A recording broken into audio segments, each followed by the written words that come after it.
तो guys, mister plankton के पिछले एपिसोड में अब तक हम लोगों ने देखा था कि जोई ने पैसों के लिए गैंगस्टर के बीवी को उसके शादी से ही किडनैप कर लिया था।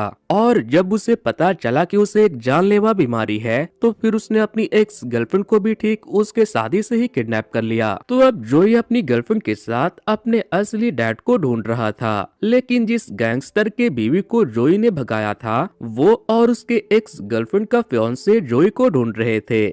लेकिन दोस्तों, अगर आपने इस वीडियो के पहले पार्ट को नहीं देखा तो पहले आप उसे देख ले, नहीं तो सेकंड पार्ट आपको समझ नहीं आएगा। अब हम देखते हैं कि जिमी इमोशनल होकर खूब रो रही थी और याद कर रही थी कि कैसे बचपन में वो हर बार खुश होकर इंतजार करती थी कि कब कोई कपल मुझे अपनी बेटी बनाकर घर ले जाएगा, मगर किसी को पता नहीं क्यों मुझ में अपनी बेटी दिखी ही नहीं। मैं जिंदगी भर अनाथ ही रह गई। तब मैंने सोचा कि अगर मुझे मेरी मॉम नहीं मिल सकती तो क्या हुआ, मैं खुद बड़ी होकर एक दिन मॉम बनूंगी। जब रिलेशनशिप में वो जोई के साथ आई तो उसने अपनी दिल के सारे अरमान जोई को बताए थे, मगर जोई ने ब्रेकअप के टाइम जिमी का खूब मजाक उड़ाया और कहा कि तुम कभी भी अच्छी वाइफ या मॉम नहीं बन पाओगी। और आज देखो जोई, तुमने तो मुझे ठुकरा ही दिया और अब मेरे नसीब ने भी मेरे साथ कितना गंदा मजाक किया है, मैं कभी माँ ही नहीं बन पाऊंगी। तब जोई उसे समझाती है कि मैंने वो बात उस वक्त बस ऐसे ही कह दिया था, मैं उससे मीन नहीं करता, मगर वो कहती है कि अनजाने में कही गई बात कभी कभी सच हो जाती है, इसलिए हो सकता है तुम मुझे माफ कर देना। इस पे जिमी कहती है कि तुमने मेरी लाइफ में बहुत दुखों की बीज बोए हैं, अब चलो गाना गाकर मुझे बहलाओ। तो जोई उसकी बात मानकर गाना गाता है, जिसे सुनते हुए जिमी नींद से सो जाती है। और फिर जोई को वो अंकल अपने साथ रात में ही मछली मार्केट ले जाते हैं, जहाँ अंकल के साथ टाइम स्पेंड करके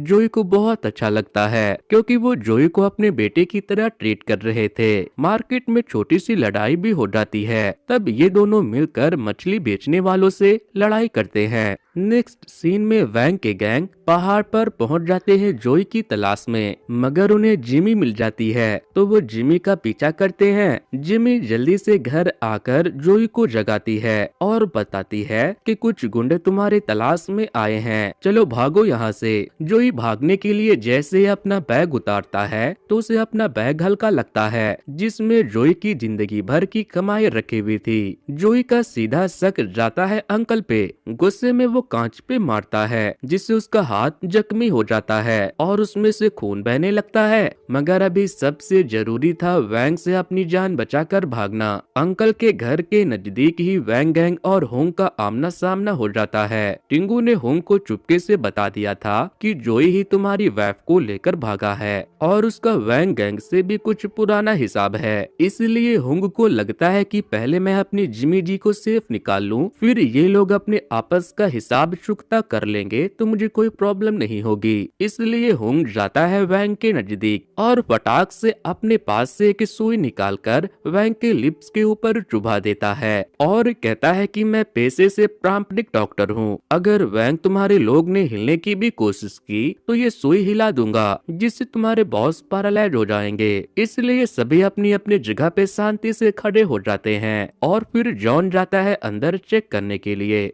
वो वापस अकेला ही आता है, जिससे होंग समझ जाता है कि जोई फिर से जिमी जी को लेकर निकल गया। जोई उस अंकल के पास जाता है और कहता है, मुझे बाप वाली फीलिंग देने के बाद तुमने मेरे साथ विश्वासघात क्यों किया? तो वो अंकल बड़े ही चीप निकलते हैं और जोई को बहुत उल्टा पुल्टा बोलते हैं। ऊपर से वो जोई के सारे पैसे भी जुए में हार चुके थे, इसलिए इससे पहले कि जोई उनके होश ठिकाने लगाता, जिमी दौड़कर आती है और अंकल को पटक पटक कर बहुत मारती है। फिर भी जोई का गुस्सा शांत नहीं होता और वो अंकल को जान से मार देना चाहता है, पर जिमी किसी तरह जोई को रोकती है और इसके बाद जोई सारा मामला क्लियर करने का फैसला करता है। वो कॉल करके वैंग को एक जगह पे मिलने के लिए बुलाता है। अब आपका भी कोरियन ग्लोविंग स्किन पाने का सपना होगा पूरा। पेपी शाइन सी कोरियन बेस्ड सीरम आपके त्वचा के लिए एक नई पहचान। विटामिन सी और हाइलुरोनिक एसिड का जादू जो गहराई से हाइड्रेट करे और चमक लौटाए। कोरियन बेस्ड प्रोडक्ट के साथ अपनी खूबसूरती को महसूस करें। डिस्क्रिप्शन और कमेंट में दी गई लिंक पर क्लिक करें और अभी ऑर्डर करें। फिर सीन सी पे शिफ्ट होती है। सी व्यू के पास जोई जिमी को वापस हुंग के पास लौट जाने को कहता है, मगर अब जिमी का मन बदल चुका था। वो रोने लगती है और कहती है कि तुम हर बार मेरे साथ ऐसा क्यों करते हो? जब मैं तुम्हारे बारे में नहीं सोचती हूँ तो तुम मेरे लाइफ में आकर मेरे साथ रहने की जिद करते हो, और जब मैं रहना चाहती हूँ तो तुम मुझे खुद से दूर करने की कोशिश में जुट जाते हो। पर इस बार ऐसा नहीं चलेगा, मैं नहीं मानूंगी तुम्हारी बात। जिमी को इस हालत में देखकर जोई खुद पे कंट्रोल नहीं कर पाती और उसे किस करने लगती है, मगर तभी वहाँ होंग आ जाता है और वो अपनी आंखों से इन दोनों का किसिंग सीन देख लेता है। जिमी खुद को छुड़ाने की कोशिश भी नहीं कर रही थी। इससे तो होंग का दिल और भी ज्यादा टूट जाता है। उसे अपने आंखों पे यकीन नहीं होता। अब होंग रोना शुरू कर देता है तो जॉन होंग के आंखों के सामने अपना हाथ रख देता है। फिर होंग दौड़कर जाता है और जोई को एक जोरदार पंच मारता है, जिससे जोई जमीन पर गिर जाता है। लेकिन ये सब देखकर जिमी बहुत डर जाती है कि अब मैं होंग को क्या जवाब दूंगी, मगर होंग उसे हग करके पूछता है कि जिमी जी आप ठीक तो हो ना? इन दोनों को जोई डिस्टर्ब करना ठीक नहीं समझता और वहाँ से चला जाता है। जिमी होंग पे गुस्सा करती है और पूछती है कि तुमने अपना ये क्या हाल बना लिया है? तुम्हें तो कई जगह चोट भी लगी है। वो इमोशनल होते हुए उससे पूछती है कि मेरे पीछे क्यों पड़े हो? तुम तो प्रिंस हो, तुम्हें कोई भी मिल जाएगी। मेरी तो खुद की कोई पहचान भी नहीं है। इस पे हुंग कहता है कि आपकी अगर पहचान नहीं है तो आप मेरी पहचान ले लो मुझसे शादी करके।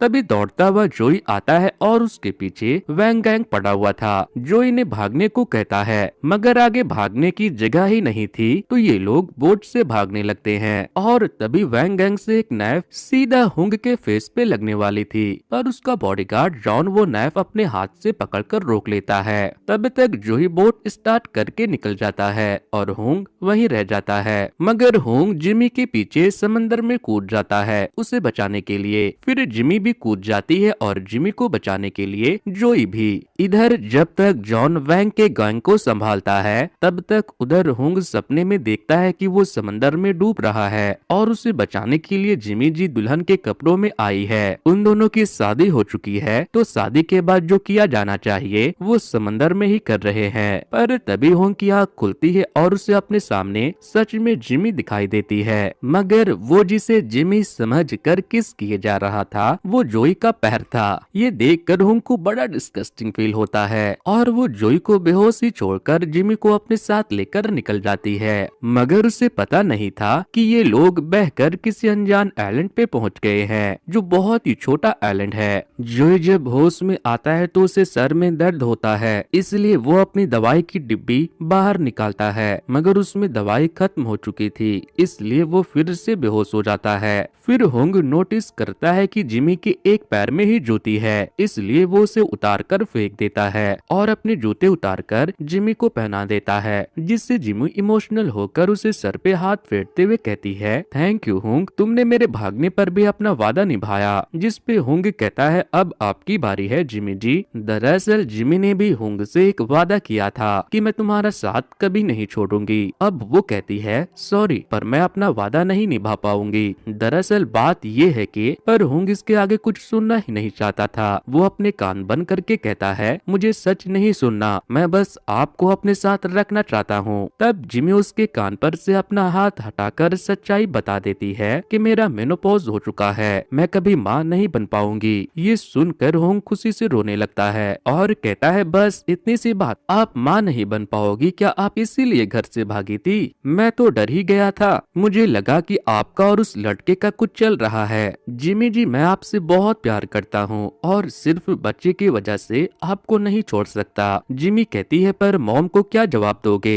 होंग कहता है, बाकियों की चिंता आप क्यों करती है मेरे रहते हुए? मैं हूँ ना, मैं बोल दूंगा कि कमी मेरे में ही है, पर वाइफ तो मेरी आप ही बनोगी। ये कहते हुए वो जिमी को हग कर लेता है। तभी इनकी नजर जोई पे पड़ती है। हुंग कहता है कि होश आते ही तुम मेरे पीछे चले आए, तो जोई बताता है जी नहीं, मैं तो जहाँ था वहीं हूँ, तुम दोनों घूमकर वापस चले आए हो। यानी ये आइलैंड काफी छोटा था, 10 मिनट में पूरे आइलैंड का चक्कर लगाया जा सकता था और यहाँ ना तो फोन में नेटवर्क था और ना ही कोई बंदा। पर हुंग को जोई के बातों पे यकीन नहीं होता और वो फिर से दौड़कर चेक करता है, मगर सच में उसे यहाँ कोई नहीं मिलता। दूसरी ओर घर में हुंग की मॉम उसके लिए परेशान थी। वो काफी देर से फोन लगाए जा रही थी मगर फोन लग ही नहीं रहा था, जिससे वो काफी परेशान हो गई थी। तभी उनकी स्टाफ उनकी पुरानी ग्रंथ में लिखे भविष्यवाणी के बारे में याद दिलाती है, जिसमें लिखा था कि इनका पूरा वंश ही खत्म हो जाएगा। तो कहीं हुंग को कुछ हो तो नहीं गया, जिससे हुंग की मॉम रोते हुए अपने पूर्वजों की आत्मा से गुहार लगाती है कि हमारे वंश की रक्षा कीजिए। और अब जाकर जिमी जोई से पूछती है कि वो गुंडे तुम्हारे पीछे क्यों पड़े हैं, तो वो कहता है कि बड़ी लंबी कहानी है, कहाँ से शुरू करूँ। फिर स्टोरी फ्लैशबैक में जाती है जब हुंग ने उसे जिमी को किस करते हुए देख लिया था और गुस्से में हुंग ने उसे पंच कर दिया था, तो जोई वहाँ से भाग गया था। पर इस सामने उसे वैंग गैंग मिल जाता है, तो जोई उसे बता देता है कि अरे यार, तुम्हारी होने वाली बीबी मिन ने खुद मुझे कहा था कि मेरी शादी से मुझे अगवा कर लेना, इसमें मेरी क्या गलती, वो मेरे साथ नहीं है और वो कहाँ है मुझे ये भी नहीं पता। तो टिंगू बताता है कि मिन वैंग की तिजोरी खाली करके भी चली गई, जिसमें ढेर सारे पैसे और सोना था। जोई कहता है पर इसके बारे में भी मुझे कुछ नहीं पता, अब मेरा पीछा छोड़ दो। तो वैंग कहता है कि ऐसे कैसे छोड़ दूं, शादी से मेरी वाइफ को भगाया तो तुमने ही था और मेरे गेस्ट के सामने मुझे पंच भी मारा था, मेरी नाक और दांत टूट गई थी, मुझे नकली दांत लगाना पड़ा और नाक भी ठीक करवाना पड़ा, इसका बदला तो मैं लेकर रहूंगा। इसके बाद वैंग जोई को मारने के लिए दौड़ाता है, तो वो भागकर अब इस आइलैंड पे फंस गया। इसके बाद सीन प्रेजेंट में शिफ्ट होती है। जिमी जोई को पीटने लगती है कि तुम्हें बड़ा लड़कियों को अगवा करने का शौक चढ़ा है, तुमने इतने बड़े गैंग से पंगा क्यों ले लिया, तुम्हें अपनी जान की थोड़ी सी भी फिक्र नहीं है क्या।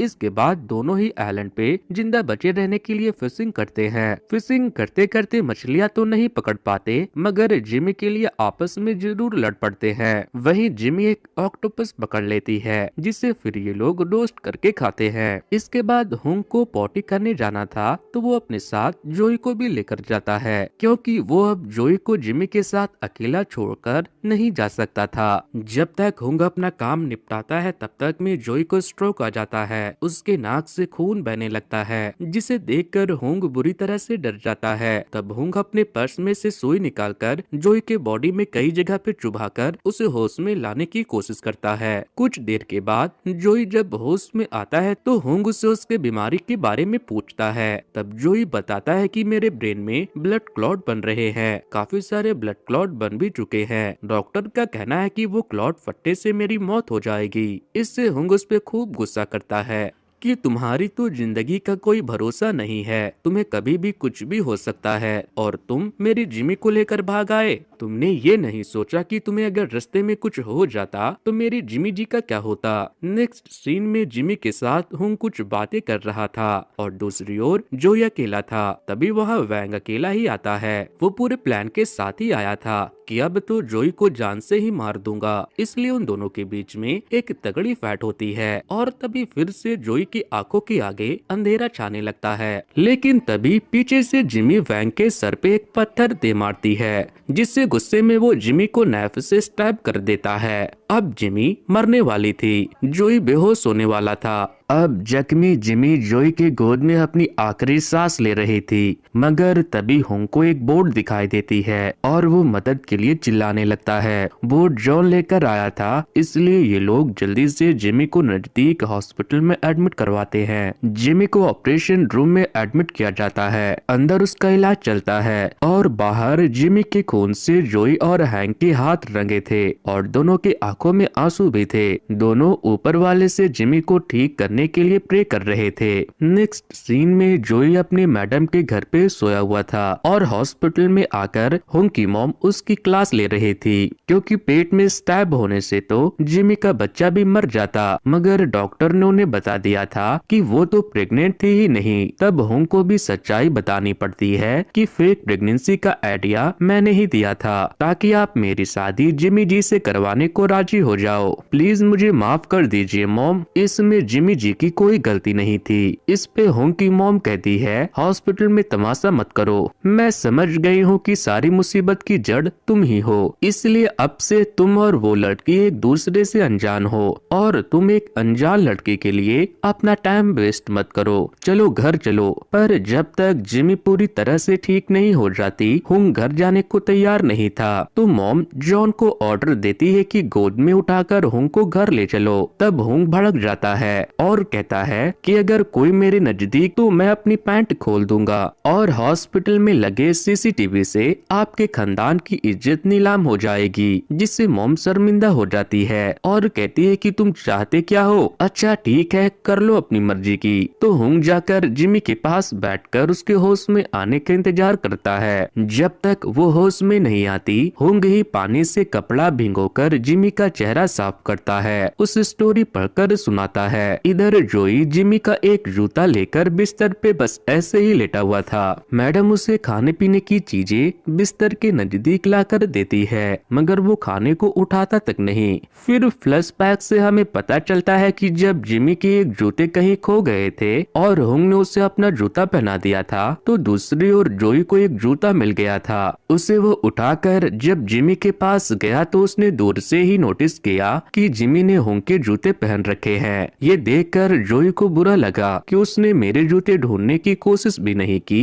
और होंग के जूते पहन लिए। तब एक जूता जो जोई को मिला था उसे वो अपने जैकेट के पॉकेट में डाल चुका था। वही जूते अब जोई निकाल कर अपने से चिपकाए हुए था। 2-3 दिन गुजर जाते हैं। अब मैडम को उस जूते से जलन होने लगती है। वो जोई से वो जूता छीनना भी चाहती थी, मगर वो अपनी पकड़ ढीली नहीं करता, जिससे इरिटेट होकर मैडम कहती है ये किस चुड़ैल के जूते हैं जिसे तुम छोड़ने का नाम ही नहीं ले रहे। अगर तुम्हें इतना ही शौक हो गया है इन लेडीज जूते चप्पलों का तो रुको। मैडम गुस्से में अपने सारे जूते चप्पल लाकर जोई पे उड़ल देती है। वो उन जूतों चप्पलों के नीचे दब जाता है, मगर वो कोई मूवमेंट नहीं करता, न ही कुछ बोलता है, बस यूं ही चुपचाप पड़ा रहता है। उधर टिंगू होंग के स्टाफ को एक वीडियो दिखाता है जिसमें दिखाया जा रहा था कि जिमी और जोई पे जानलेवा हमला करने के लिए पुलिस ने वैंग को अरेस्ट कर लिया। ये वीडियो देखकर टिंगू कहता है आपके प्रिंस की जान मैंने बचाई है तो मुझे इसका इनाम तो मिलना चाहिए।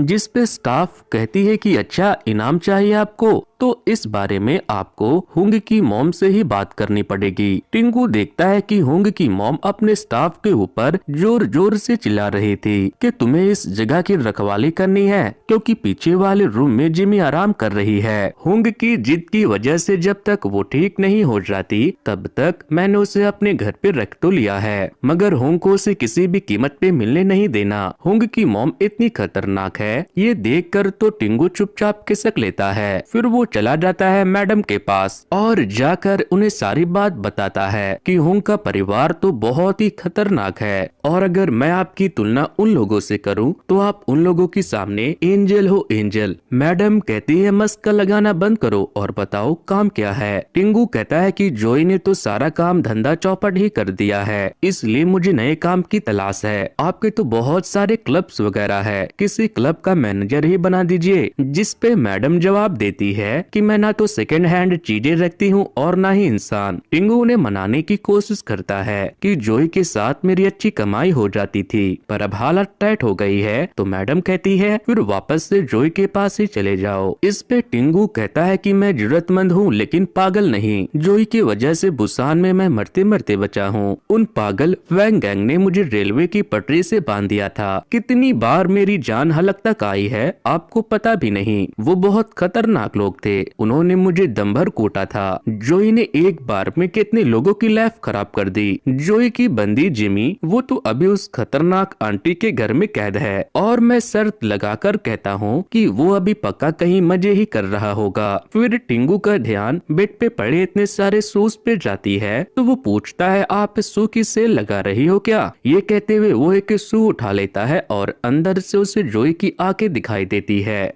जिससे टिंगू डर जाता है कि बाप रे, ये खलनायक तो यहीं सो रहा था, इसने तो मुझे इतनी सारी बुराइयां करते हुए भी सुन लिया। इसलिए टिंगू अपनी जान बचाने के लिए वहाँ से भाग खड़ा होता है। अब सीन शिफ्ट होती है रात में। हुंग जिमी के रूम में जाने की कई बार कोशिश करता है, मगर हर बार जॉन हुंग को गोद में उठाकर उसे वापस उसके रूम में पहुंचा देता है। इस तरह रात भर अलग अलग कोशिश करके हुंग थक जाता है, तो वो अपनी फेवरेट स्टाफ से हेल्प मांगता है। एक तरह से वो हुंग की नैनी थी। उन्हें हुंग पे रहम आ जाता है और वो चोरी चुपके उसे गॉन के अंदर घुसाकर जिमी के रूम तक पहुंचा देती है। जिमी की जल्दी रिकवरी के लिए हुंग ने अपने हाथों से एक दवाई बनाकर लाई थी, वो उसे पिलाता है। दूसरी ओर मैडम जोई से कहती है कि अच्छा, तो ये जूता तुम्हारी एक्स जिमी का है। फिर वो जल्दी से वो जूता छीनकर बाहर कूड़े में फेंक देती है। इतने दिनों से जोई बिस्तर से उठा तक नहीं था, मगर अब जूते लाने के लिए वो फटाक से उठकर कूड़े के पास जाता है। काफी ढूंढने के बाद भी उसे जिमी का वो जूता नहीं मिलता, क्योंकि असल में तो उसे मैडम ने फेंका ही नहीं था। कूड़े में इस तरह से छानबीन करते हुए देखकर मैडम को पास्ट की याद आ जाती है, जब जोई 17 साल का था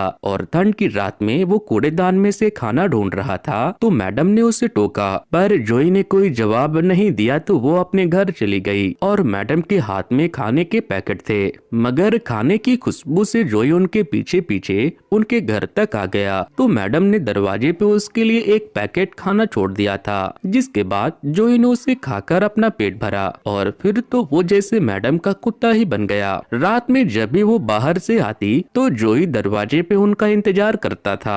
मैडम कुछ खाना खुद खाती और बाकी का जोई के लिए छोड़ देती। कुछ दिन तो ऐसा ही चला। फिर मैडम ने एक रात कहा कि ऐसे फ्री का खाना कब तक खाओगे, कुछ काम करना पड़ेगा। फिर वो जोई को अपने क्लब में ले गई और कहा कि तुम अभी मैनर हो तो यहाँ काम तो नहीं कर सकते, मगर हाँ, यहाँ आने वाले कस्टमर के लिए तुम उनकी छोटी मोटी मदद कर सकते हो। पहले तुम बड़े हो जाओ, फिर फैसला किया जाएगा कि मैं तुम्हें अपना बेटा बनाऊंगी या बॉयफ्रेंड। तो वहीं से जोई ने लोगों के लिए कत्ल के अलावा हर चीज करनी शुरू कर दी। प्रेजेंट में मैडम अपनी फ्लैशबैक से बाहर आती है और जोई को जिमी के शू दिखाकर कहती है कि ये चाहिए तो पहले रेस्टोरेंट चलना होगा खाना खाने के लिए। मजबूरी में जोई को मैडम की बात माननी ही पड़ती है। उधर जिमी को होश आ जाता है और होश आते ही हुंग की मॉम उसे धमकाती है कि बहुत हुआ तमाशा, अब और मेरे बेटे की लाइफ खराब मत करो, चुपचाप उसकी लैब से चली जाओ। तो जिमी बात मान लेती है, मगर जब हुंग को जिमी नहीं मिलती तो वो अपनी मॉम के सामने आकर जिद करता है कि प्लीज मुझे मेरी जिमी जी का पता बता दीजिए, वो कहाँ चली गई।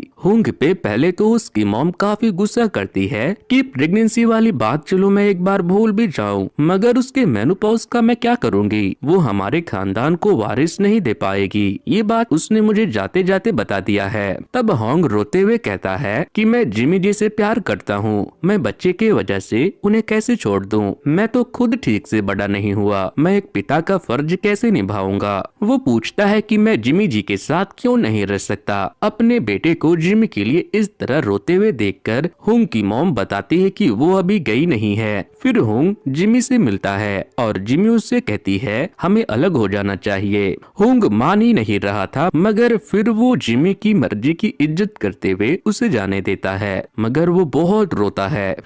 इधर रेस्टोरेंट के वॉशरूम में जोई नहा धोकर फ्रेश होता है और फिर जाता है हुंग के घर, जहां वो पहले जिमी की खैरियत पूछता है और फिर हुंग से काफी बातचीत करता है। हुंग भी उसे कई सारे सवाल करता है कि तुम्हारी तबीयत कब से खराब है। जाते वक्त जोई हुंग को जिमी की वो शू देता है जो उसने अपने जैकेट की पॉकेट में रख लिया था। उसे देखकर हुंग को एक फ्लैशबैक आता है, जिससे पता चलता है कि जिमी की जान इसलिए बच पाई क्योंकि जोई की दी हुई शू का एक पेयर जिमी ने अपने कपड़ों के अंदर पेट के पास छिपा रखा था। इसलिए जब उसे नाइफ से स्टैब किया गया तो उसके इंटरनल ऑर्गन डैमेज नहीं हुए, क्योंकि नाइफ का ज्यादातर हिस्सा शू में ही अटक गया था। तो अब हुंग के पास जिमी के शूज के दोनों पेयर आ चुके थे, जिसे वो जिमी को दे देता है। अगले दिन वही शू पहनकर जिमी जोई के तलाश में मैडम के घर जाती है। वहाँ का नजारा देखकर जिमी का दिमाग खराब हो जाता है। मैडम ने स्लीवलेस नाइटी पहन रखी थी और जोई सिर्फ शॉर्ट में घूम रहा था। जिमी को यहाँ देखकर जोई भी डर जाता है कि अब तो ये मुझे मार ही डालेगी,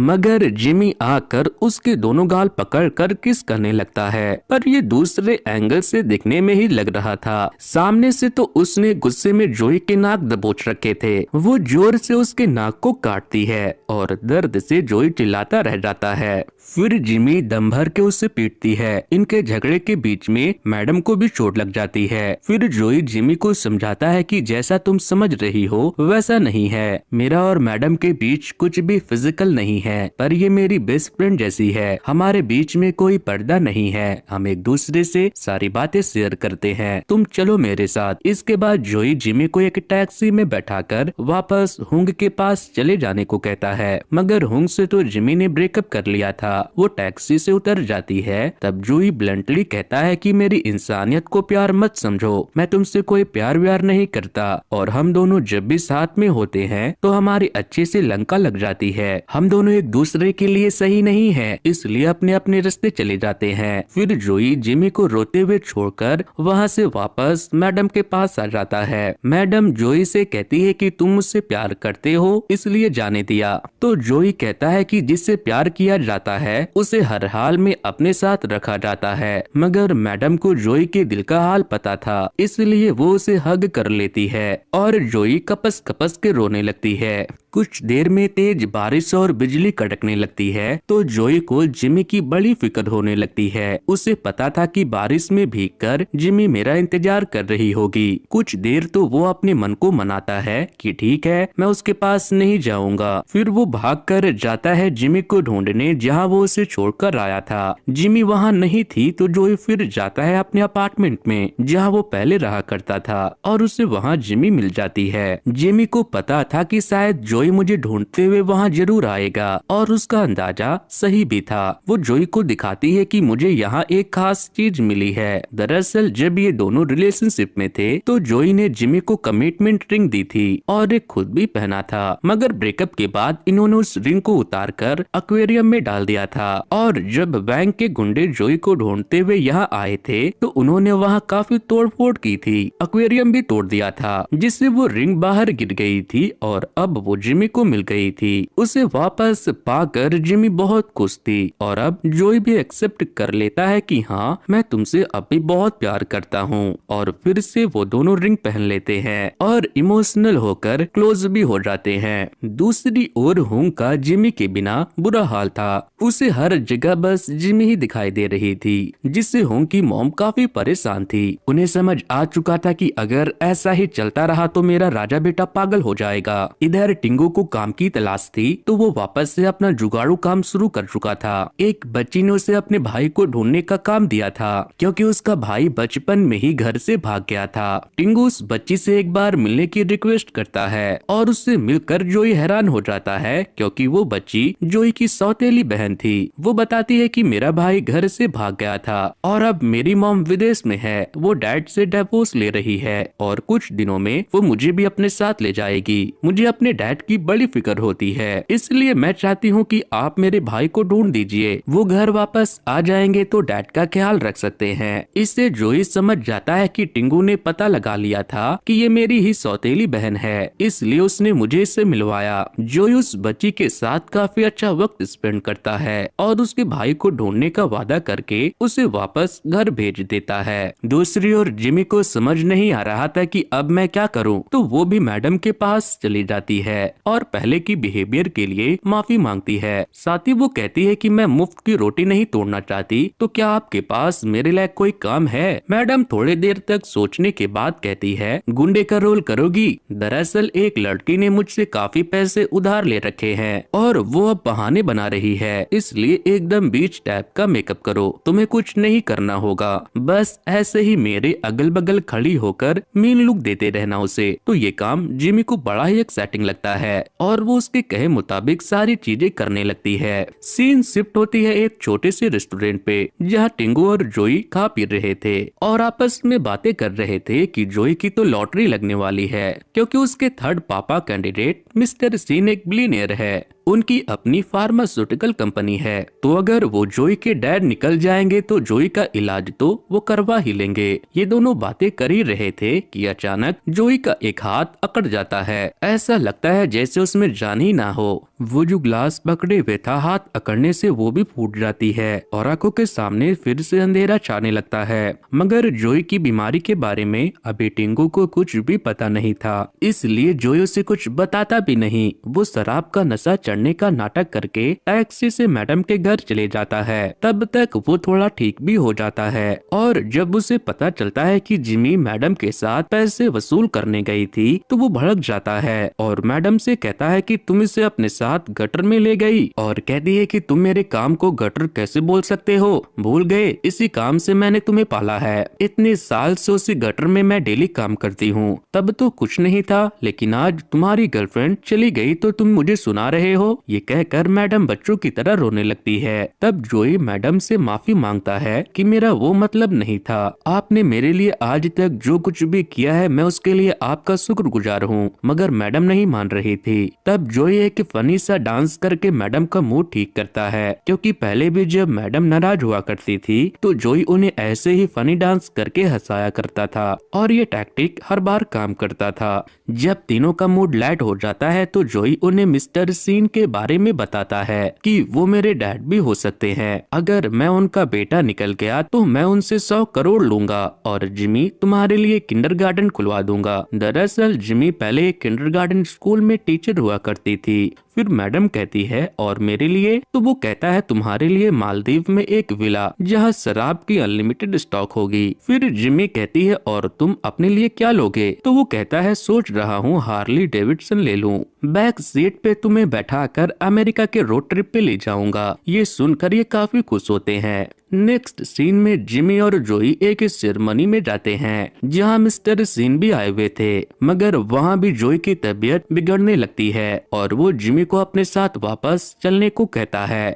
जिमी कहती है नहीं, यहाँ तक आकर हम खाली हाथ नहीं जा सकते, इसलिए वो भागकर जाती है और मिस्टर सीन के सर से उनकी एक बाल तोड़ना चाहती है, मगर उसके हाथ में सीन का सारा बाल ही आ जाता है, क्योंकि मिस्टर सीन चंदले थे और वो विग पहना करते थे। ये बात अब किसी को नहीं पता था, मगर भारी महफिल में जहाँ बहुत सारे न्यूज मीडिया वाले थे, जिमी ने सबके सामने उनका विग ही उखाड़ दिया, जिससे मिस्टर सीन के बॉडीगार्ड तुरंत उन्हें वहाँ से लेकर चले जाते हैं। फिर जिमी की नजर जोई पे जाती है जो कि बेहोश हो चुका था, जिसके बाद वो उसे हॉस्पिटल में एडमिट करवाती है। इसके बाद सीन कुछ साल पहले शिफ्ट होती है, जब एक लेडी जिमी से मिलकर बताती है कि मैं तुम्हारी मॉम की सिस्टर हूँ। तुम्हारी मॉम बहुत ही अच्छी थी, वो तुमसे बहुत प्यार करती थी, मगर उसे एक लाइलाज बीमारी हो गई थी, इसलिए उसने तुम्हें ऑर्फनेज में डाल दिया था। मैं भी गरीब हूँ, इसीलिए मैं भी तुम्हें नहीं पाल सकती थी। मजबूरी की वजह से हमें तुम्हें ऑर्फनेज में रहने देना पड़ा, पर हम तुमसे बहुत प्यार करते थे। फिर बातों ही बातों में वो जिमी को बता देती है कि तुम्हारी मॉम को जो बीमारी थी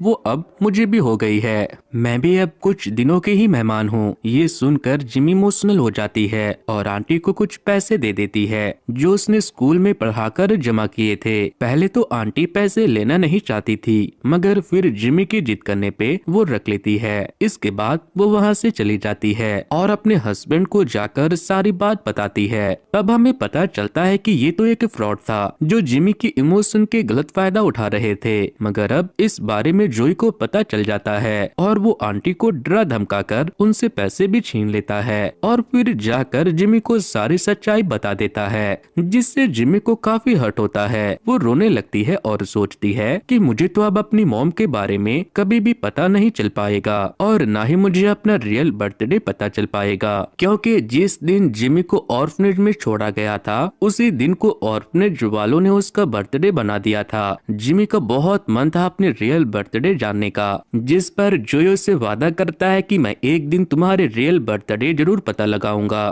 फिर सीन प्रेजेंट में शिफ्ट होती है। जोई को हॉस्पिटल में एडमिट करवाने से जिमी और मैडम को उसकी बीमारी की सच्चाई पता चल जाती है। मैडम डॉक्टर से कहती है कि देखिए मैंने बहुत पैसे कमाए हैं, आप जोई का इलाज शुरू कीजिए, सारा खर्च मैं उठाऊंगी। मगर डॉक्टर कहते हैं कि इस बीमारी का कोई इलाज नहीं है, आपको पेशेंट को 24/7 मेडिकल फैसिलिटी में रखना होगा। जिससे मैडम समझ जाती है कि ऐसा तो उन्हीं लोगों के साथ किया जाता है जो अब मरने के कगार पे हो। ये सोचकर मैडम फूट फूट कर रोने लगती है। वहीं जिमी को वो सारे पल याद आने लग जाते हैं जिसमें उसने जोई को कोसा था कि तुम जैसा इंसान को तो मर जाना चाहिए। अब जिमी को काफी गिल्टी फील होता है। वो जाकर सारी बात मैडम को बताती है कि ट्रिप के दौरान मुझे लग रहा था कि उसकी तबीयत खराब है, वो बार बार बेहोश भी हो रहा था, पर मुझे लग रहा था कि वो नाटक कर रहा है और मैंने ना जाने उसे कितनी बार कहा कि तुम्हें तो मर जाना चाहिए। ये सुनकर मैडम गुस्से में जिमी को स्लैप कर देती है। जब तक हॉस्पिटल में जोई का इलाज चलता है तब तक हाथ पे हाथ रखकर बैठे रहने से बेहतर जिमी मिस्टर सीन से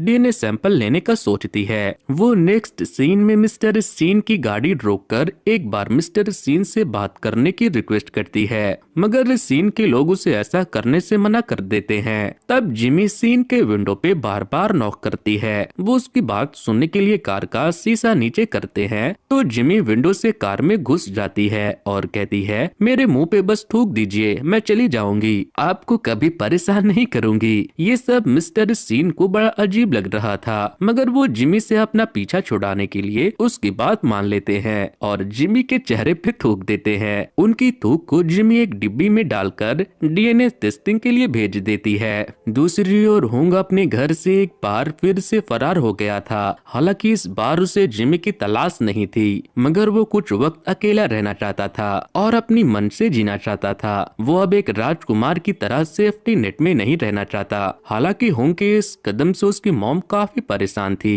वो कई बार होंग को कॉल कर रही थी, मगर वो कॉल पिक ही नहीं कर रहा था। वो जो कुछ भी करने की कोशिश कर रहा था उसे बस जिमी की याद सताई जा रही थी। वहीं जिमी को जोई की एक बात याद आती है कि मैं कभी भी हॉस्पिटल का छत देखते हुए नहीं मरना चाहता, मैं तो खुला नीला आसमान देखते हुए मरना चाहता हूँ। साथ ही अब तक डीएनए रिपोर्ट भी आ गए थे और मिस्टर सीन जोई के रियल फादर नहीं थे, इसलिए अब जिमी जोई के नेक्स्ट पापा कैंडिडेट के पास जाना चाहती थी, वो भी जोई को साथ लेकर। मगर अब तक जोई को होश नहीं आया था। फिर भी वो रात में जब हॉस्पिटल में इक्के दुक्के लोग ही थे तो वो जोई को लेकर भाग जाती है, मगर बाहर कोई भी टैक्सी वाला उसे राइड नहीं देता क्योंकि सबको लग रहा था कि जोई एक लाश है और उन बेचारों की गलती भी नहीं थी क्योंकि जिमी ने उसे इस तरह से बैठा ही रखा था। खैर जिमी टैक्सी वालों को रुकवाने की कोशिश की जा रही थी और इस दरमियान जोई फिसल कर गिर जाता है और उसके सर पे चोट लग जाती है। सर पे चोट लगने से उसे कुछ देर में होश आ जाती है। फिर नेक्स्ट सीन में वो और जिमी साथ में नेक्स्ट पापा कैंडिडेट से मिलने उनके घर जाते हैं और घर के बाहर जोई कहता है इस बार भी तुम मेरे लिए बात करोगी क्या? तो जिमी कहती है हाँ हाँ क्यों नहीं। वो खुशी खुशी जाकर डोरबेल बजाती है। अंदर से एक लेडी बाहर आती है और उनके पीछे उनका परिवार खाना खा रहा था।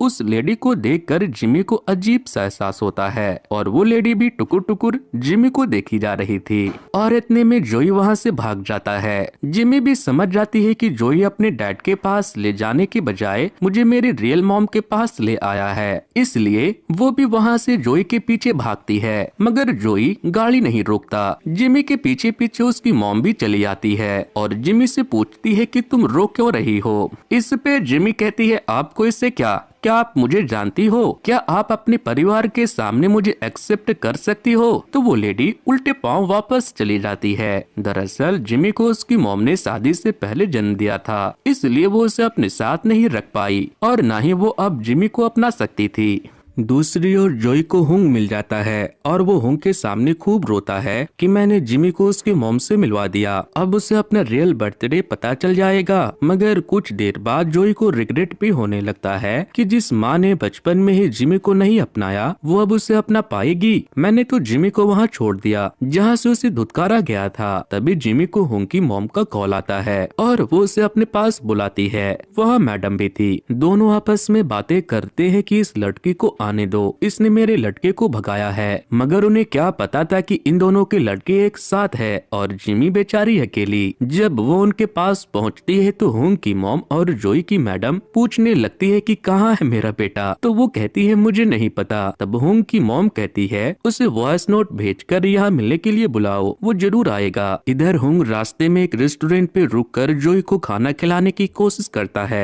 मगर जोई खाना नहीं चाह रहा था क्योंकि उसे अब पहले की तरह भूख नहीं लगती थी। मगर होंग उसे खाने के लिए कहता है कि बचपन में भी तुम अपनी मॉम को ऐसे ही परेशान किया करते थे क्या? तो जोई कहता है कि हाँ, बात तो सही है आपकी सारी, मुसीबत की जड़ मेरी जिद ही है। इसके बाद सीन पास्ट में शिफ्ट होती है, जहाँ छोटा जोई अपनी मॉम से खूब जिद करता था कि मुझे एक छोटी बहन चाहिए। मॉम का कहना था कि नहीं, मेरे लिए तुम काफी हो, मुझे और बच्चे नहीं चाहिए। पर जोई उन्हें परेशान कर देता है कि नहीं नहीं, मुझे तो एक बहन चाहिए ही। तो मॉम एक दिन हॉस्पिटल में कॉल करती है कि मेरे हस्बैंड का जो स्पर्म है, क्या उससे एक बेबी हो सकता है? इसी दौरान मॉम को पता चला कि जोई किसी और के स्पर्म से बन गया है, मगर ये बात मॉम ने डैड को नहीं बताई। पर वो टेंशन में रहने लगी। जब जोई ने इसकी वजह पूछी तो मॉम ने जोई को ये बात बता दिया और इस बारे में किसी को कुछ बताने से मना किया। पर जोई को अपने डैड से बहुत प्यार था, इसीलिए एक दिन खेल खेल में उसने अपने डैड को ये सच्चाई बता दी, जिसके बाद तो डैड के पैरों के तले जमीन खिसक गई और कुछ दिनों के बाद मॉम ने खुद की जान ले ली। जिसके बाद तो डैड पूरी तरह से बदल गए और उन्होंने जोई को दरकिनार कर दिया।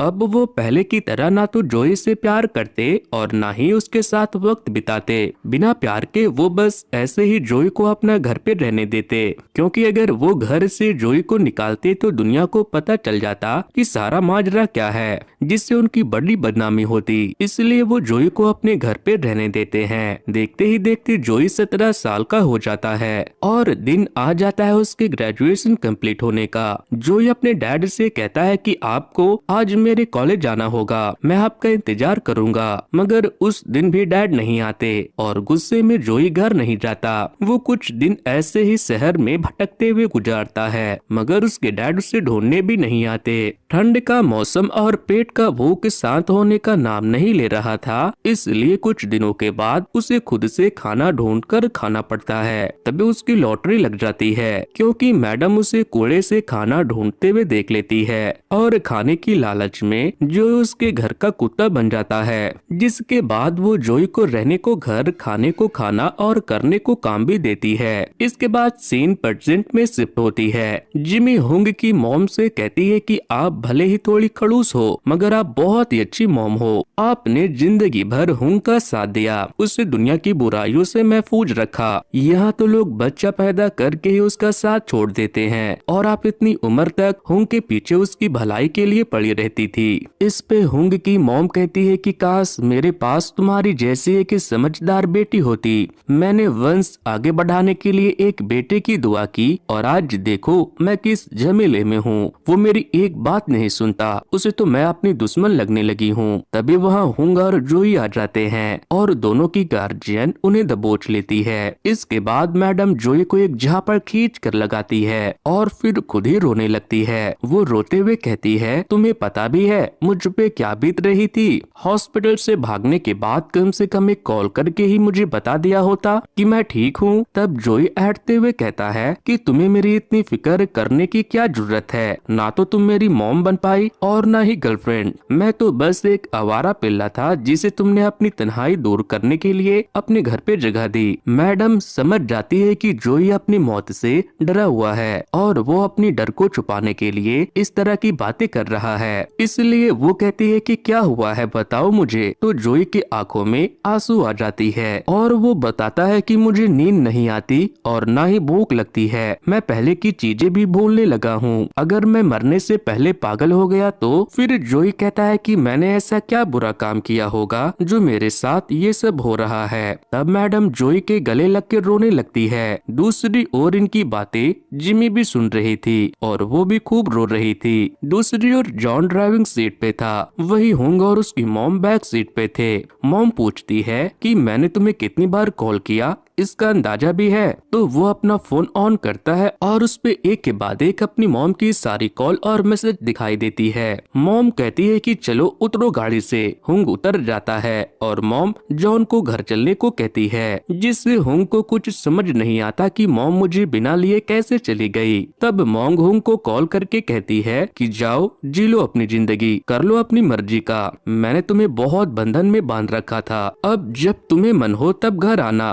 और हाँ बीच बीच में कॉल करके अपना खैरियत बताते रहना। इसके बाद वो जॉन से कहती है कि तुम अमेरिका में रहकर काफी दुबले हो गए हो, कुछ दिन मेरे घर पे रहो मेरे बेटे बनकर। तो आज पहली बार जॉन कहता है ठीक है माँ, जिससे मॉम भी खुश हो जाती है। दरअसल जिसके पास माँ होती है उसे अपनी माँ की लाख बुराई दिखाई देती है, वहीं जिसके पास नहीं होती उसे ही माँ की असलियत का पता चलता है। आगे जोई को लगता है कि जिमी तो मुझसे बहुत गुस्सा हो गई, वो मुझे पक्का मारेगी, मगर वो उसे गले लगाकर प्यार करती है। फिर बाद में गुस्सा करती है कि तुम मुझे मेरी माँ के पास छोड़कर भाग आए, तुमने रिंग पहनाते हुए मुझसे वादा किया था कि मुझे कभी अकेला नहीं छोड़ोगे। जोई माफी मांगता है और फिर अगले सीन में जिमी, जोई, मैडम टिंगू और होंग सब मिलकर डिनर करते हैं और एक ही रूम में सो जाते हैं। मगर रात को अचानक जोई भागने की कोशिश करता है, मगर जिमी जाग जाती है और वो सबको जगा देती है। टिंगू उस टैक्सी की लोकेशन चेक करके बता देता है कि जोई कहाँ गया है। तो जोई गया हुआ था अपने डैड से मिलने, रियल डैड से नहीं बल्कि उनसे जिन्होंने बचपन में उसे पाला था। इतने सालों के बाद अचानक जोई को देखकर वो इमोशनल हो जाते हैं और उसे गले से लगा लेते हैं। वो जोई को घर के अंदर ले आते हैं। अंदर उसे अपना घर बिल्कुल वैसा ही दिखता है जैसा जोई को पसंद था, और वहाँ जोई के बचपन से लेकर अब तक के सारे प्ले और इवेंट के वीडियो कैसेट रखे हुए थे, और साथ ही उसके ग्रेजुएशन की डिग्री भी रखी हुई थी। यानी कि ग्रेजुएशन सेरेमनी के दिन जोई के डैड आए थे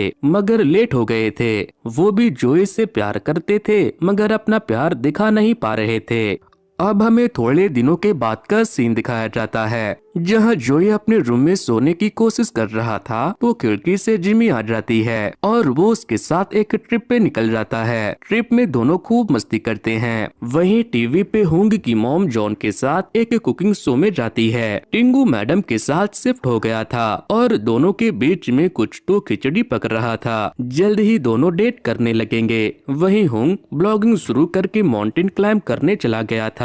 रास्ते में जिमी उसकी व्लॉग्स देखा करती थी और लाइक भी करती थी, जिससे जोई को जलन होती थी। वो उसकी वीडियो से लाइक हटा दिया करता था। वहीं जिमी को ऊंचाई से समुंदर देखना था तो जोई उसे वहां ले जाता है। दोनों साथ में बहुत ही अच्छी मेमोरी बनाते हैं। और एक दिन जब ये बर्फीले पहाड़ पे मस्ती कर रहे थे तो फिर से जोई की तबीयत बिगड़ जाती है। उसके नाक से ब्लीडिंग होने लगती है और उसे अपना अंत बिल्कुल साफ दिखाई देता है। इस सुनसान सी जगह पे जहाँ किसी से मदद भी नहीं मांगा जा सकता था, जिमी का रो रो कर बुरा हाल हो जाता है और जोई अब मरना नहीं चाहता। वो जिमी के लिए जीना चाहता था और हमेशा उससे प्यार करना चाहता था, मगर अब उसके पास गिनी चुनी सांसें ही बची थी। पर जोई को इस बात की खुशी थी कि वो हॉस्पिटल के चार दीवारी में नहीं मर रहा बल्कि खूबसूरत बर्फ के चादर पे लेटा हुआ है और उसके सामने खुला नीला आसमान है और साथ में बेहद ही खूबसूरत लड़की जो उससे बहुत प्यार करती थी। वो जिमी को आई लव यू कहता है और वो भी उसे आई लव यू टू कहती है। फिर जोई उसे बार बार लव यू कहता हुआ मर जाता है और इसी के साथ ये कहानी की एक इमोशनल एंडिंग होती है। तो दोस्तों ये स्टोरी आपको कैसी लगी मुझे कमेंट करके बताना। और दोस्तों अगर आपको ऐसे ही और वीडियोस देखना पसंद है तो आप एंड स्क्रीन पर दिए जा रहे लिंक पर क्लिक करके उसे देख सकते हो। सो वेल गाइस, आज की वीडियो में इतना ही। Thanks to, good bye.